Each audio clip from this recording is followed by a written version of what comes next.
Question fourth पे आते हैं। क्वेश्चन फोर्थ में ये देखिए बैलेंस शीट आपको दिया हुआ है जिसमें क्रेडिटर्स आपका 65,900 लिखा हुआ है।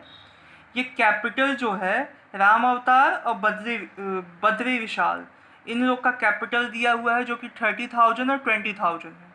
देखिए कैश है आपका इतना 1200 है कैश, डेटर्स है 9,700, प्लांट और मशीन है 35,000, स्टॉक है 20,000, बिल्डिंग है 50,000। ओके, अब इसके एडजस्टमेंट को देखते हैं। जो नया आने वाला पार्टनर है उसका नाम है चंद्रशेखर, ठीक है। वो अपने कैपिटल के लिए 15,000 लाएगा और गुडविल के लिए 6,000 लाएगा 1/3 शेयर के लिए। ये देखिए 1/3 शेयर के लिए वो ये लेके आएगा। अब आगे देखिए, आपको स्टॉक, प्लांट और मशीन की वैल्यू 10% से कम कर देनी है। आपको डेटर्स पे 5% का प्रोविज़न बनाना है। आपको बिल्डिंग की वैल्यू 20% से इंक्रीज कर देनी है। साथ ही साथ एक बात ध्यान दीजिएगा, यहाँ पे एक केस अलग है कि इसमें पार्टनर्स जो है आधा गुडविल निकाल देंगे, यानी अब तक कंप्लीट गुडविल निकालते थे, अब आधा गुडविल वो निकाल लेंगे। तो कैसे होगा आइए जानते हैं। सबसे पहले decrease the value of stock, plant and machine by 10%। तो यहाँ देखिए प्लांट और मशीन 35,000 है, स्टॉक 20,000 है, बिल्डिंग 50,000 है। इसको हमें कम करना है।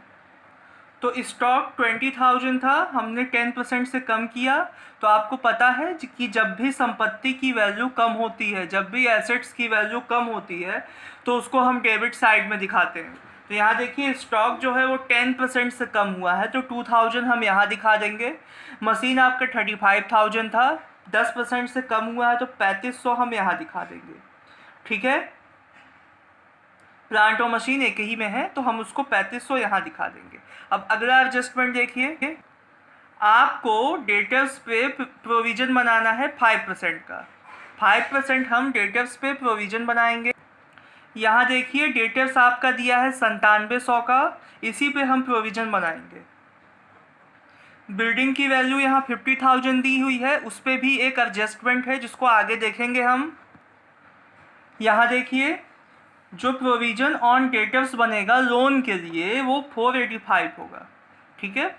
लोन के लिए उन पे प्रोविज़न बनाना था तो 485 होगा। 9700 का 5% जब आप निकालोगे तो इतना आएगा। अब देखिए हमने कहा था बिल्डिंग भी याद कीजिए, बिल्डिंग जो है आपका 50,000 का था जिसपे 20% से इंक्रीमेंट था, यानी कहा कि बिल्डिंग का मूल्य जो है 20% से अधिक हो गया या ज़्यादा हो गया। तो हमने जब 20% निकाला 10,000 हो गया, ठीक है।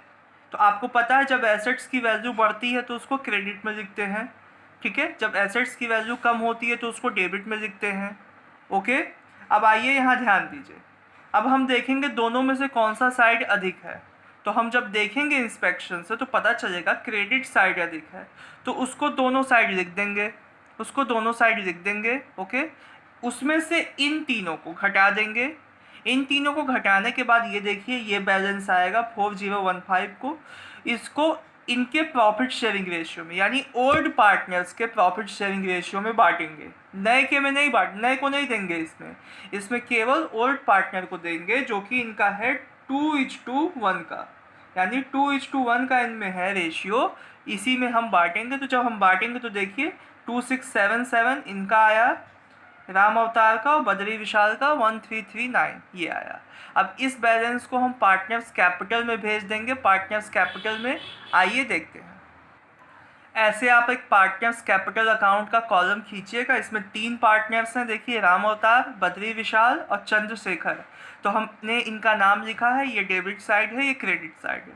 सब 30,000 है। यहाँ देखिए बाई बैलेंस सीडी के साथ, बाई बैलेंस सीडी 30,000 और 20,000 ये ऐसे लिख देंगे। कैपिटल का जो बैलेंस हो उनका, उसके बाद रीवैल्यूएशन का बैलेंस। रीवैल्यूएशन का बैलेंस कहाँ से आएगा, देखिए ये जो यहाँ पे आया है उसी को हम यहाँ पे उठा के लिख देंगे, ओके। अब देखिए आपको याद होगा कि जो ये चंद्रशेखर है ये 15,000 कैपिटल का लेके आया था। तो यहाँ देखिए हमने बाई कैश लिख के 15,000 कैपिटल में लिख दिया। एक और चीज़ ध्यान देने वाली बात है कि ये गुडविल में भी हिस्सा लेके आए थे। ये जो गुडविल का हिस्सा है इसको ओल्ड पार्टनर बांटेंगे। किस रेशियो में बांटेंगे? अपने सेक्रीफाइसिंग रेशियो में। तो यहाँ देखिए जब ऐसे कहे क्वेश्चन में 1/3 शेयर के लिए आया है या 1/5 शेयर के लिए आया है तो उनका यानी जो ओल्ड पार्टनर्स हैं उनका existing profit and loss sharing ratio he sacrificing ratio माना जाता है। तो आप उसी रेशियो में यानी 2:1 में इसको बांटें। ठीक है, तो ये देखिए ये 4,000 हो गया, ये 2,000 हो गया। अब देखिए कहा है कि आधा जो है वो निकाल ले जाएगा, आधा।